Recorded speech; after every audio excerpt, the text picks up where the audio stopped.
which are the primary colors. But it's not, I mean, you can use any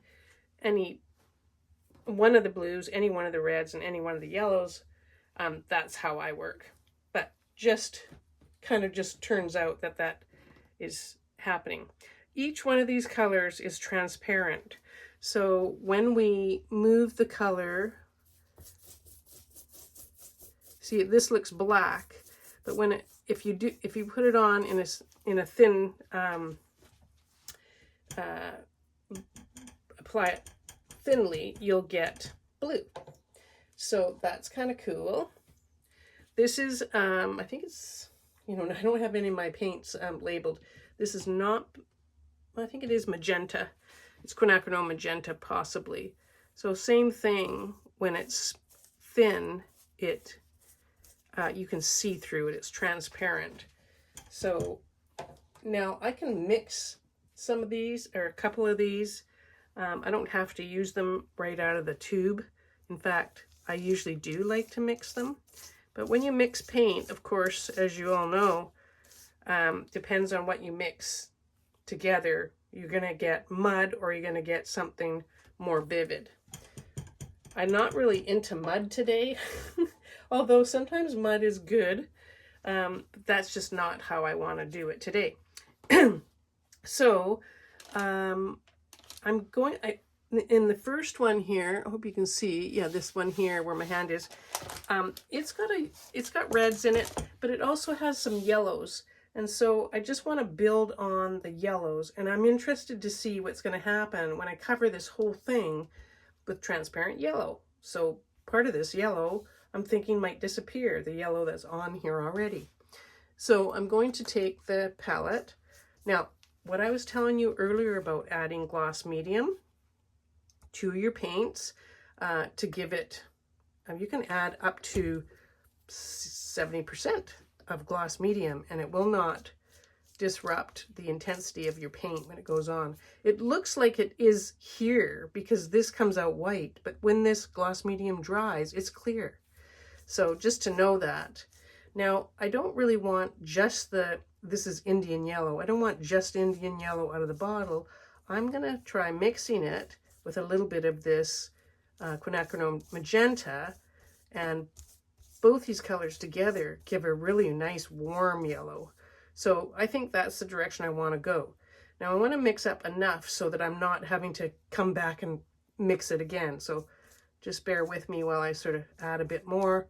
I mean, it's sort of guesswork at this point, but of course, you know, the more dark color you add, the darker it goes. So, well, I didn't want it that dark. So let's start over here with this and just build this up. Add a bit of that gloss medium. So I like that. It's almost orange, but it's okay. I can add more if I want to go toward the yellow. See, this Indian yellow is quite orange. So when you add any red to it, it just vibrates with intensity. So I like that. And I want to go with putting a lot on just to start. And also so you can see. So I can take a brush. I have it on the brush right now, so I'm just going to put it off the brush. But you can just use a rag. Once you get your puddle mixed up, you can just stick the rag in it. The rag is actually a great tool for this, particularly because your rag can turn out to create texture. But I am going to use a rag once I get it on. So I'm just going to start by putting it on. And this is like the birth of a new painting right now. So it's, so you want to work, because acrylic dries fairly quickly. I don't want to dawdle too much. I mean, this is going to have many layers of paint after this. So I'm not really making a painting. I'm just getting some paint on here. And then I'm going to take some of it off before it dries. And I'll just, you know, randomly, well, maybe not randomly, but intuitively sort of choose where to remove the paint. You know, it's kind of like, try this, try that. If this doesn't work, then try something else. You know, that's kind of how I work. So I'm just doing the edges here because I had painted the edges. That could change down the road too. I might end up just painting the sides black, which is pretty often happens. So I'll just paint this last edge.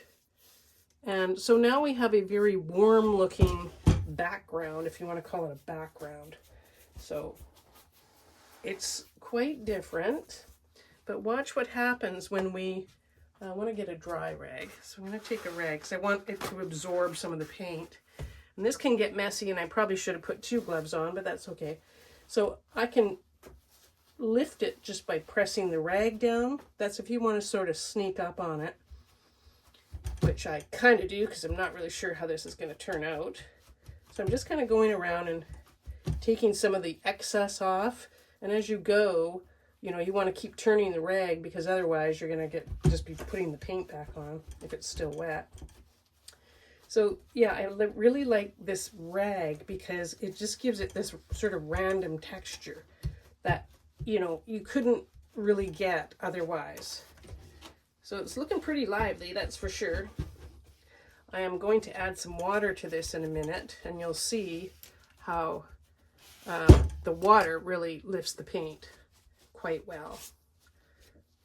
Just feel that little edge in there. Didn't get that. Might have to come back with the brush. There we go. Yeah, so the sides I'm not too fussed about. I think I'll probably end up painting them. So now, so my rag's pretty dirty, but it doesn't matter yet. I don't really need a clean rag. And then I'm just going to experiment with wiping some of the paint off in certain areas. So it might end up giving you gradations of yellow, or it might completely take the paint down to what it was before in some places. So it just depends on what you want as you're going along. So I'm kind of trying a couple of things.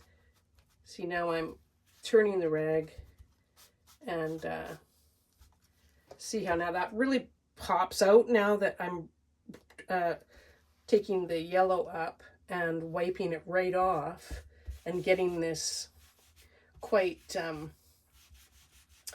you know, white area.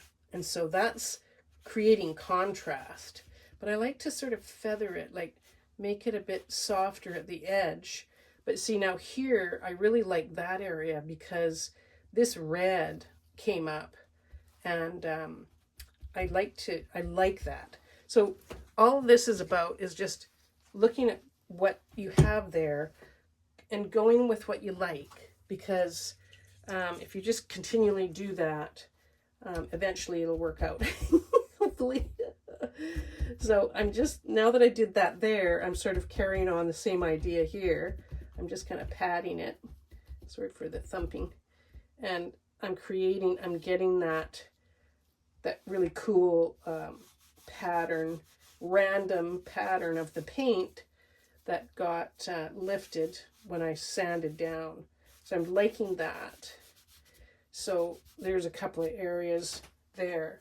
So the thing is, when you create an area that's lighter against an area that's darker, you're creating contrast and value. So your eye will go to the greatest area of contrast. It's just how it works. So I'm intentionally doing this. Let's see now. I just want some other little area. I'm not sure if it's up here. You know, you sort of, I mean, you want the eye to go around the painting, but eventually you do want to have some sort of focal point, I guess. We'll see what happens. But I'm really liking what's happening when you lift the paint. Now you're probably thinking, why would you put all that paint on there if you're just going to take it off? Well, the thing is, it's just as much about taking the paint off as it is about putting the paint on, because there's things that you can reveal by taking the paint off that you can never possibly paint. So I like that. Now already I like this way more than it was before, but it's going to change. But I'm just working with what's here. So I'm liking these little areas that are sort of popping up as contrast. Let's make that more white. So that black against the white sort of shows. I like that little pop of red right there. So I just want that to kind of blend into the yellow. Yeah, so I'm kind of liking that. And the thing is, you don't want to fiddle too long with it, because then you will just, you know, defeat the purpose. But yeah, so that's a start on it. And so that's a good place to leave it, where you're going, oh, I kind of like a few things in that. So let's just, you know, set it aside, and we'll come back to it once we get the other ones going. So there you go. It's just really about what the paint's doing and the texture.